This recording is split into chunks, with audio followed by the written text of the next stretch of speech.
بسم اللہ الرحمن الرحیم. ویلو کو سپورٹ کیجیے گا, چینل کو سبسکرائب کیجیے گا. پی ٹی آئی نے IMF کو خط لکھ دیا ہے, اس میں چند خدشات بھی ظاہر کیے ہیں.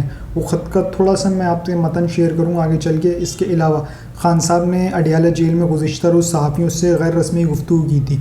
اس گفتگو کو بھی آگے چل کے آپ کے ساتھ شیئر کروں گا. سب سے پہلے میں آ جاتا ہوں یہ جو چاروں اسمبلیوں کی ارکانوں نے جو حلف اٹھا لیا. سب سے پہلے پنجاب اسمبلی میں 9 منتخب اراکین نے حلف اٹھایا. اس میں ماضی میں جو ہم نے دیکھنے کو ملا ہے وہی دیکھنے کو ملا, یعنی کہ باہر پولیس کی وینس کھڑی ہوئی, قیدی والی گاڑیاں کھڑی ہوئی ہیں, پولیس کی بھاری نفری تعینات ہے. وہ کسی اراکین کے لیے نہیں تھی, چاہے وہ نون لیگ سے ہو یا پھر کوئی آزاد اراکین ہو, ان کے لیے نہیں تھی. وہ صرف اور صرف تحریک انصاف کے لیے تھی کہ اگر ان کے کوئی MPAs آ جائیں تو ہم انہیں جکڑ لیں. وہیں دوسری طرف ایک چیز اور بھی دیکھنے میں آئی کہ جب اسمبلی کا اجلاس چل رہا تھا, اسی اجلاس میں ایک شور شرابہ دیکھنے کو ملا, جو کہ یہ علامت ہے کہ یہ مریم نواز صاحبہ جس کرسی پہ بیٹھی ہیں, جسے گرم کرسی کہا جائے یا ہاٹ کرسی کہا جائے تو وہ غلط نہیں ہوگا, کیونکہ یہ اتنی آرام سے ایوان چلا نہیں سکیں گی. وہاں پر تحریک انصاف ایک بھاری تعداد میں موجود ہے اور ان کا بھی یہ کلیم ہے کہ ہماری سیٹیں چھینی گئی ہیں, ہماری سیٹیں چوری کی گئی ہیں اور یہ اجلاس غیر آئینی ہے. اچھا, یہ جو اجلاس کی بات ہے نا غیر آئینی والی, اس کو میں تھوڑا آگے چل کے آپ کے ساتھ ایک شیئر کر دوں گا. جو صدر عارف علوی صاحب نے بھی ایک اجلاس کال کرنا ہے جو کہ انہوں نے کیا نہیں ہے. خیر, تحریک انصاف کا یہ کلیم تھا کہ یہ غیر آئینی اجلاس ہے. بہرحال مریم صاحبہ نے حلف اٹھا لیا اور وہ CM پنجاب منتخب ہو گئی. لیکن کیا ان کے لیے پنجاب چلانا آسان ہوگا؟ ناممکن. کیوں؟ کیونکہ یہ تجربہ کار نہیں ہے. یہ کہتے تھے نا عمران خان صاحب جو پرائم منسٹر الیکٹ ہوئے تھے کہ کھلاڑی کو تم لوگ لے کر آ گئے, اس کا کام تو گیند بازی بلے بازی کرنا ہے, اس کا کام سیاست میں کیا ہے. یہ تو آپ ایک اناڑی کو لے کر آ گئے, یعنی کہ جس کا کوئی تجربہ ہی نہیں ہے, آپ نے لا کے اس کو بٹھا دیا. تو میرا ان سے یہ سوال ہے, جب یہ احسن اقبال بھی تھے اور خواجہ رنگ باز بھی تھے, یہ سب سوال کرتے تھے. اب جب مریم صفدر CM پنجاب کا انہوں نے حلف اٹھا لیا اور وہ اس کرسی پہ بیٹھ گئی ہیں, تو کیا یہ کوئی بہت بڑی کوئی ترم خان ہے؟ کیا ہے یہ؟ ان کے پاس کیا تجربہ ہے؟ کچھ ہے؟ کچھ بھی نہیں. ایون کہ اگر آپ BBC کا آرٹیکل اٹھا کے دیکھیں نا, تو اس BBC کے آرٹیکل میں لکھا ہوا کیا ہے؟ وہ یہ لکھا ہوا ہے کہ پارٹ ٹائم سیاستدان سے وزیر اعلیٰ تک کا سفر. یہ اس کا ایک ہیڈ لائن ہے, یہ آپ یہاں پہ دیکھ بھی سکتے ہیں, میں نے یہاں پر لگایا ہوا ہے. تو ان کا کیا تجربہ ہے؟ تجربہ ہے تو صرف کیا چڑی مار. اب وہ چڑی مار کیا ہے؟ ایک ہوتی ہے روایت جو چلتی ہوئی آتی ہے, خاندانی روایت ہوتی ہے کہ ایک آپ نے ڈاکٹر کا بیٹا ہے تو پھر اس نے ایک روایت قائم کی ہوئی ہے, یا تو وہ ڈاکٹر ہی بنے گا یا انجینئر بنے گا یا پھر جو بھی وہ بننا چاہے, کنسلٹنٹ بن جائے, کچھ بھی بن جائے, فزیشین بن جائے, انجینئر بن جائے, XYZ, یا ہو سکتا ہے وہ وکالت میں چلے جائے, کچھ بھی بنے. مین چیز فوکس کیا ہو رہی ہے کہ پڑھے لکھے کی چیز جو ہے نا وہ پھر ٹرانسفر ہوتی جا رہی ہے. مین چیز اس میں یہ ہے کہ اعلیٰ تعلیم یافتہ. لیکن وہیں اگر دوسری طرف دیکھیں تو اس میں کیا مین کوالٹی ہے؟ اس میں یہ مین کوالٹی ہے چوری کرنا, ٹھگی کرنا, لوٹ مار کرنا, کس طرح سے عوام کا مینڈیٹ چرانا, کس طرح سے عوام کا پیسہ ضائع کرنا, کس طرح سے کیلیبری فنڈ کا ایجاد کرنا, یعنی کہ 2 نمبری. تو یہ ایک چیز ان کی روایت یہاں سے چلتی ہوئی آ رہی. تو مریم صاحبہ سے اگر کوئی یہ توقع کرتا ہے کہ وہ چوری نہیں کریں گی, وہ عوامی مینڈیٹ کا احترام کریں گی, یا پھر وہ کوئی کی اسٹیٹمنٹ بھی ہے انٹرنیٹ کے اوپر کہ لاہور کو انٹرنیٹ فری بنا دیں گے, یعنی کہ وائی فائی سٹی بنا دیں گے. O B G, wifi city تو بہت دور کی بات ہے. آپ کا 14 دن سے غالباً کوئی 14 دن سے ٹویٹر سروس نہیں چل رہی, اور ٹویٹر سروس کس کے لیے بند ہوئی تھی؟ صرف آپ لوگوں کے لیے. کیوں؟ کیونکہ اس پہ آپ لوگوں کی پول پٹیاں کھل رہی تھی, صرف آپ لوگوں کی حکومت سازی کے لیے نا. اس ٹویٹر کو 14 دن سے بند پڑا ہوا, آنے والے کتنے دنوں تک بند پڑا رہے گا یہ بھی دیکھنا ہوگا. ہمارے بھی موجودہ جو وزیر اعظم ہیں وہ بھی VPN آن کر کے اپنا ایک ٹویٹ داغتے ہیں, اس کے بعد VPN بند کر دیتے ہیں. پورے 24 گھنٹے میں نا, پورے 24 گھنٹے میں ٹویٹر چلتا ہے صرف اور صرف 1 گھنٹہ, اور وہ بھی 15-15 منٹ کے لیے. اب اس 15-15 منٹ کو کس طرح سے ڈیوائڈ کیا ہوا ہے کہ ایک طرف وزیر اعظم آفس جو ہے وہ ٹویٹ کرے گا, دوسری طرف ہماری جو فراڈی وزیر اعلیٰ پنجاب ہیں مریم نواز صاحبہ وہ ٹویٹ کریں گی.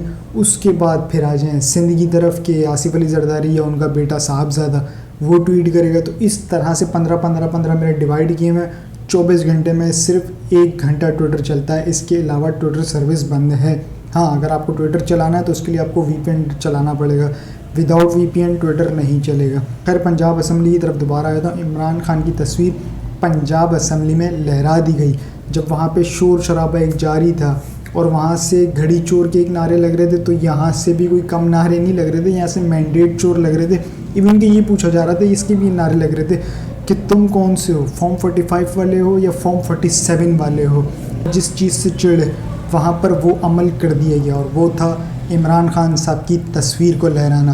یہ پنجاب میں ہوا اس کے بالکل ہو بہو جب یہ سندھ اسمبلی کا اجلاس چل رہا تھا اور وزیر اعلیٰ مراد علی شاہ دوبارہ بن گئے, ان کو بہت بہت مبارک, وہ سی ایم بن گئے. تو اسی اجلاس کے دوران سندھ اسمبلی میں بھی عمران خان صاحب کی تصویر کو لہرا دیا گیا. اچھا, یہ جو وزیر اعلیٰ سندھ بنے ہیں مراد علی شاہ صاحب, یہ غالباً پیپلز پارٹی کا کوئی لگاتار چوتھا ٹینیور اب میں داخل ہو گیا ہے. اس میں ایک چیز بڑی کمال کی ہے, یہ کہتے ہیں کہ بڑا کدو پہ تیر مار لیا, یعنی کہ ہم نے یہاں کوئی دودھ شہد کی نہریں بہہ رہی ہیں. مجھے آج بھی یاد ہے اچھی طرح, مشرف صاحب کا دور تھا تو ہمارے جو سرکاری اسکول ہے نا وہ کھلے ہوئے تھے, وہاں پہ بچے جاتے تھے. پیپلز پارٹی کا ٹینیور آیا, پیپلز پارٹی کی سندھ میں گورنمنٹ وفاق میں بھی تھی اور سندھ میں بھی ان کی حکومت تھی. پیپلز پارٹی کے اس دور میں بچے اسکولوں سے نکلنے لگ گئے, جو سرکاری اسکول تھے وہاں سے وہ نکلنے لگ گئے. جو بچے سرکاری اسکول میں پڑھ رہے تھے نا انہوں نے اسکول جانا چھوڑ دیا, وہ وہاں سے جو جا بھی رہے تھے وہ نکلنے لگ گئے واپس. پھر آج ان کے دوسرا ٹینیور جو 2013 میں ان کا دوسرا ٹینیور شروع ہوا, اس ٹینیور میں تمام اسکول جتنے بھی تھے ان سب کو لگ گئے تالے. پھر آ جائیں یہ تیسرے ٹینیور پہ جو 2018 کا تھا, جس اسکولوں میں تالے لگے تھے نا, میں سرکاری اسکولوں کی بات کر رہا ہوں, وہاں پر پھر آپ نے گدھے باندھ دی اور مویشی منڈی اس کو لگا دی ہے, یعنی کہ آپ نے جانور وہاں پہ باندھ دیے. اب یہ چوتھا ٹینیور شروع ہوا ان کا 2024 میں, تو اللہ ہی رحم کرے, اب پتہ نہیں کیا ہوگا. بہرحال جو ہم نے پنجاب میں دیکھا تھا وہی ہمیں سندھ میں بھی دیکھنے کو ملا, کس طرح سے پولیس کی بھاری نفری تعینات تھی. جب اپوزیشن اپنا احتجاج کر رہی تھی, اپنے مینڈیٹ کے لیے احتجاج کر رہی تھی, تو ان پر لاٹھی چارج بھی کیا جا رہا تھا اور انہیں خواتین کا بھی خیال نہیں رکھا جا رہا تھا, انہیں لاتیں ماری جا رہی تھی. اس طرح سے ان کو رگڑے دیے جا رہے تھے. اب آ جاتا ہوں میں کے پی کے میں, تو کے پی کے میں بالکل یوں الٹ ہوا ہے. کے پی کے میں یوں الٹ ہوا ہے کہ وہاں پر ایک عوام کا جمع غفیر امڑ آیا ہے, یعنی کہ اس طرح سے ایک منظر پیش کر رہا تھا جیسے عمران خان صاحب کا کوئی ایک جلسہ ہے. یا فوٹیجز بھی یہاں پر دیکھ سکتے ہیں کہ کس طرح سے کارکنان, ووٹر, سپورٹر سارے اسمبلی کے اندر ہی گھس گئے.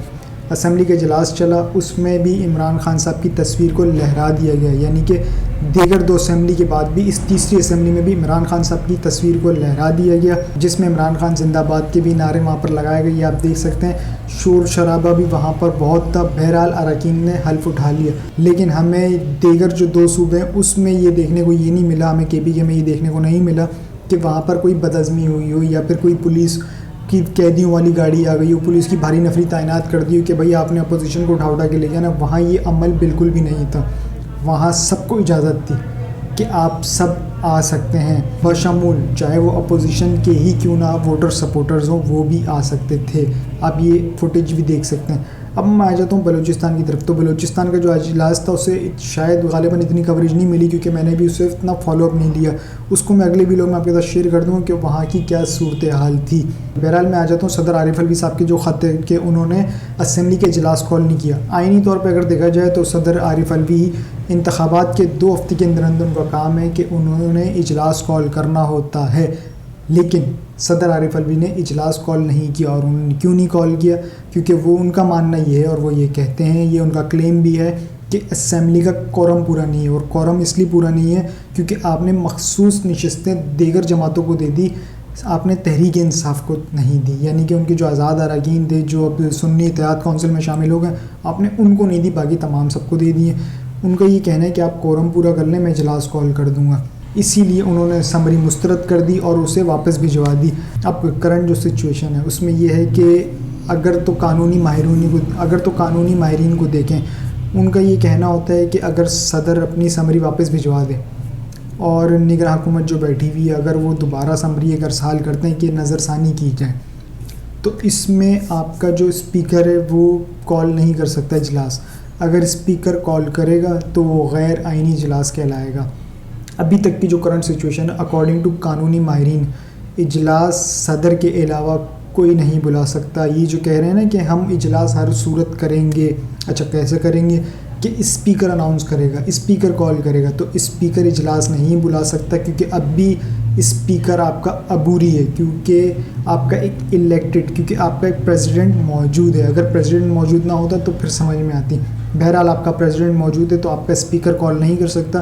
یہ اجلاس اگر ہوتا ہے اسپیکر کے کال پہ تو یہ غیر آئینی ہوگا.